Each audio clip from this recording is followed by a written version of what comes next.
That's good lead right there. Yeah, this might be a good one too.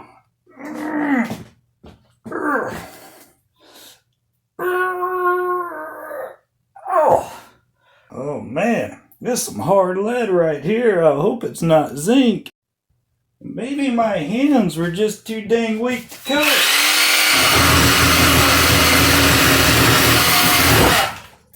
Whew. Wow, well, the sawzall certainly cut it. I don't know. I might need to throw this one back. Hand loaders, bullet casters, welcome back to my bench. Look, folks, if you need a sawzall to see if your will weight will cut, it is probably not lead. Folks, if this is a site that is familiar to you, there's only two options here, friends. You either work in a tire shop or you've been picking up buckets from tire shops of will weights. Some of you have been casting for a long time, but have never tried will weights, and for whatever reason, that's what you're doing now. Some of you are just starting to cast, and will weights happens to be the option that you have. So out of that bucket, this is the variety of will weights that I have to work with. Now, we've got to be real careful these days because there's this thing called zinc that shows up, and it is our nemesis. A lot of us, have kind of figured out how to detect this stuff, but, that takes experience. And so I believe a lot of my viewers are trying to learn about the art of cast bullet hand loading and casting. Now, if you notice everything I'm pointing at, each one of these weights has a ZN printed on it. This is, maybe think back to your periodic table of elements. ZN is the representation of zinc. Okay, and zinc will contaminate your lead. We're seeing more and more zinc these days, and over here to the left, this is good old-fashioned American lead. Well, I don't know if it's American or not. Now notice that they do look fairly similar. They're not a whole lot different. There are some differences, and over time, you'll learn to peg those and pick them up.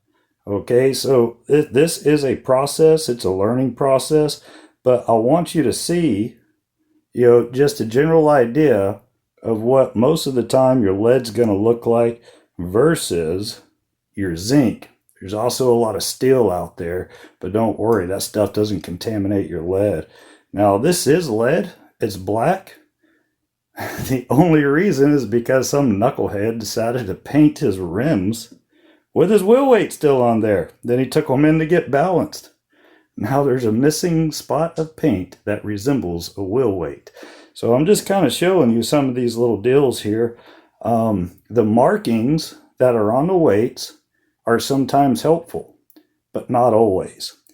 And there are some weights that have no marking. This one here that I picked up earlier, this thing's real dirty. It's hard to see the numbers on here, but I decided to use this one because even after I, tried to clean it up, I still couldn't find any marking on it.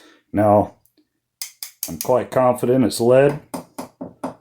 There's little sounds that they'll make. They'll make a thud sound pretty often whenever you tap it against something else. Hear that? You don't want a ding. You want a thud. Okay, so there's a sound test. That's one of your first checks that you can do. And as you saw earlier, this is going to be one of your best friends as well, because lead, even hard lead, will cut pretty easily. Now, of course, all joking aside, I was just playing around with the Sawzall, but, I did break a set of dikes one time trying to cut zinc. Now, look, I've been in the automotive business for a long time, and so I was not at the time trying to cast with that particular weight or anything. I was balancing a tire. and it was about a ½ ounce larger than what it needed to be. So a lot of you that have been in the business know that sometimes you can cut a wheel weight to get it to the weight that you want. That wheel weight would not cut. I didn't understand why, and I ended up breaking a perfectly good pair of dikes out of curiosity. So what I want to do here is I kind of want to just bring you in so you can pick up some of the detail on these weights. Now notice here, this one has a P in the middle. Like I said, don't go with that as gospel, but there's a lot of commonalities. And if we understand those commonalities, that can really help us to know what we're dealing with. You know, these things also bend. They also break. Look at that. You know, so I really didn't even need to use those cutters. How about this one here? Let's take a look. Yeah, that one just as well bends and breaks. But, you know, aside from that, you know, this one has no markings as to what it is. I see the weight, you know, where that is 2 ounces of weight. And then right here, you know, 56 grams, I think that is. You know, again, if this was zinc, we would not be able to break this. You know, lead is not magnetic, neither is zinc. Let's see how this one does. So a magnet is not going to help you very much. This one here doesn't want to bend quite as easy. Well, let's consider something. It did bend a little bit. Look at that slight bow. Maybe there's a bow. Let's see. Now I just straightened it out some. So it does bend. You're not going to do that with zinc. This one here, MC. I don't know what MC stands for, but it's a common stamp on a lot of our lead weights. And again, this one here is about the same as that one that we just bent a little bit. Only difference, like I said, some goober painted it. This one here has an interesting marking, ALMC. I don't know, maybe some of you do, but I believe the AL stands for aluminum. Not because the content is aluminum, but this type of weight is often used on aluminum wheels. If you look at the clip size on this one, this is perfect for standard steel wheels. And this here, if you take a look at the wheels you might have, if you have a lip around the circumference of the wheel, this one here will probably fit it a little bit better if it's an aluminum alloy. And these are my root beer float wheel weights here. AW. Not exactly sure what the AW is for. Maybe aluminum weight? Now it is coated. All right, so let's look at this. This one here might have never even been on a car, but it ended up in my bucket. Okay, there's no coating on here. And this one has a coating. The reason why I bring this up is because a lot of people see this coating, and if they're not familiar with their wheel weights, they tend to be a little bit concerned that it might be something they don't want in their pot. Guess what? It's not a problem in your lead at all. In fact, whatever it is, probably just boils right out. So let's examine some of these zinc weights here. Okay, I want to show you, if you can see it here, maybe a close-up will help.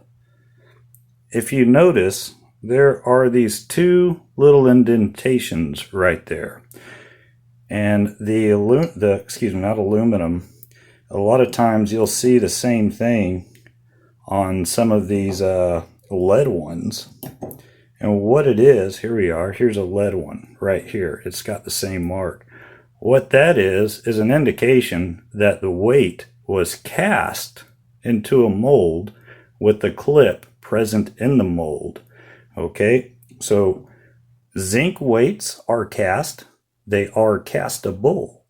And that is not going to be a very good indicator of whether it's zinc or not. How about bending it? Let's bring you back a little bit, and we'll see if we can bend this weight. It's already got a natural bow. Let's see if we can remove it. All right, yeah, I'm not bending this weight, guys. But as you saw earlier, I mean, I needed a sawzall to cut it. Yeah, I made an indention. That's more than likely just an indention in the coating. I might have scratched the zinc, I don't know, but tell you what, that's not gonna cut.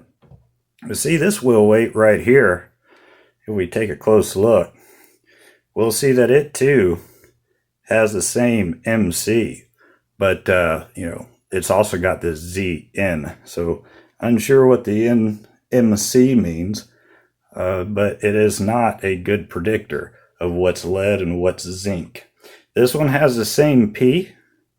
Okay, so it's got that little P that we had on this one that we liked. But again, we have the ZN. It's a pretty thin weight. It's only a 1/2 ounce. Let's see if this one will cut.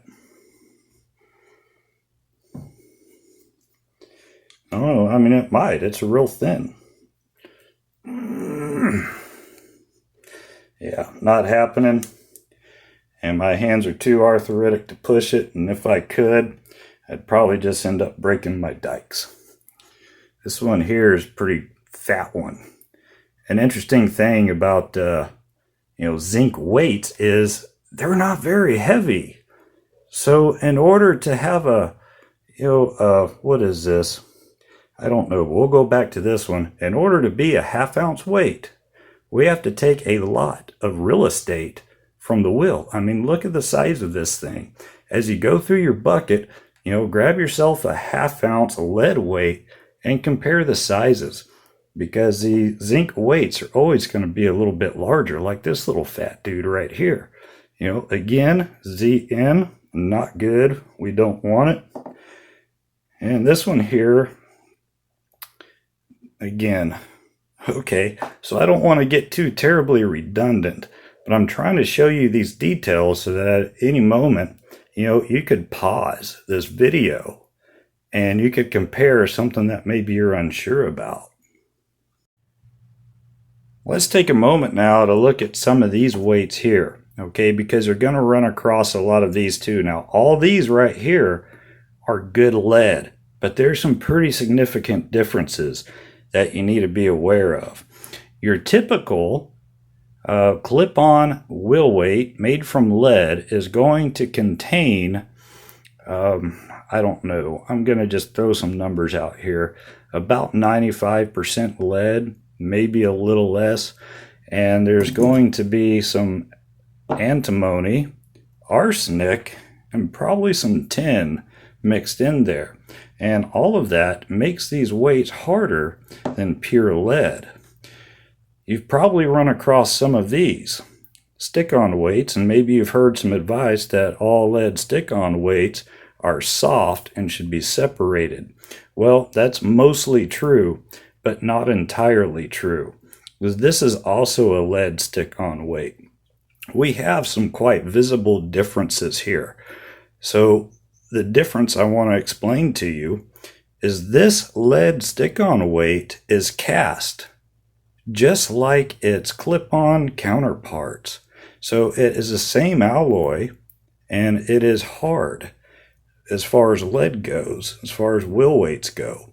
And one way we can tell this is if you look at it, you see all the engraving, how it's protruded up from the surface. Okay, this is what's done in a mold, all right? Now, this one here is different. All the writing is engraved. It is recessed into the weight, indicating that it is stamped. Okay? I'm not saying that this is what I'm telling you, the only way these things can happen. But if you handle the two of these side by side, you'll notice some differences. This is pure dead soft lead that has been stamped in a machine to get its shape and its form. This has been cast. So when you're smelting, it is okay to blend these two together because they are the same alloy. Now, maybe you're unsure on your clip-on weights and your stick-on weights sometimes what's what. You might run across a little doodad like this. This damage would not have happened to a steel weight, and it wouldn't have happened to a zinc weight either. What this is an impression of where the tire machine gripped the wheel on the inside and left that impression there. Now, you've got to have some real soft material in order to do that. Little telltales like that will help you understand what's lead and what's not. And if your weight looks like it's been run over and beaten up in the street, well, chances are it's probably lead, because most of your zinc, most of your steel is going to withstand a lot of that damage. Now, here is another variety that we come across from time to time. This weight right here is really a very non-threatening weight. All it does is take up space. This is steel. It will float to the top. So it's not a problem. You can just skim it off along with the rest of the steel clips that come up. And if you can see right here, there is an FE. And if I'm not mistaken, somebody correct me if I am, but that's the periodic table of reference symbol for steel or iron. Okay. We also see the same thing on these stick-on weights as well. One little giveaway is how they're not connected together with anything but adhesive, right? Because lead and even zinc will typically be connected, and it's upside down, but again, we have that same FE. So you might run across these as well. Again, these have been painted. And go ahead and throw your painted weights into the pot. Just make sure they're not zinc. The paint's not going to hurt anything, to my knowledge. Never had a problem from it. As we can see, these weights at one time were connected. So we can tell that these were either zinc or lead. A very helpful indicator is the ZN that's at the bottom of this weight. Also, these zinc are really loosely held together, whereas a lot of the lead that we dealt with has a more solid connection. Throughout the course of your sorting, you're going to find these crazy things that are just rubber. I did some experimenting one time. I put a torch to one because they've got a lot of weight. I was curious to see if any kind of metal would just start melting out of it or something, but it never really happened. It just cooked and turned nasty. It's a rubber weight. It's used pretty commonly by a lot of factories when they build the vehicles, but some of your tire shops still use them. They're easy to identify. Just toss them out. There's no reason they should end up in your pot because they're so obvious. So I got two more big points I want to make for you before we wrap it up. You're not going to be able to catch all the zinc because a lot of times it flies under the radar. 2 years ago I would have told you I can pick out zinc from a stack of hay, if that makes any sense. But I can't anymore. The stuff has changed, and I have been finding more often zinc in my smelting pot. This is a valuable tool right here, folks. Okay, now if you can keep your smelting temperatures under control, and you can keep, I'm gonna say, smelt under 750 degrees until you are confident that all the solids have floated to the top, you've scraped the sides, you've scraped the bottom, and if there's any zinc, while you're not terribly far from the melting point, you're gonna be able to catch it before there's a problem. So some of your sorting is actually likely to happen during the smelting process, so don't get caught off guard. Pay attention to your temperatures. Now, recently, I have heard that some folks have been real concerned that there is a difference between the hardness of these two different types of weights here. Okay, and maybe some clip-on weights are harder than others. I don't know, but it's an interesting point, And we are discussing lead and lead alloys and bullet hardness right now. If you saw my last video, you saw where I have a pretty cool method for finding lead hardness. So if you haven't seen it, go back and check it, because we're going to take some samples of these good castable wheel weights to see if there's really much of a hardness thing that we need to keep in mind. If some are harder, it might stand to reason you'll separate those from the softer. I don't know. Maybe there's not that much difference at all. But hey, the question was brought up, so let's find out together. Thank you. Like, subscribe. God bless you.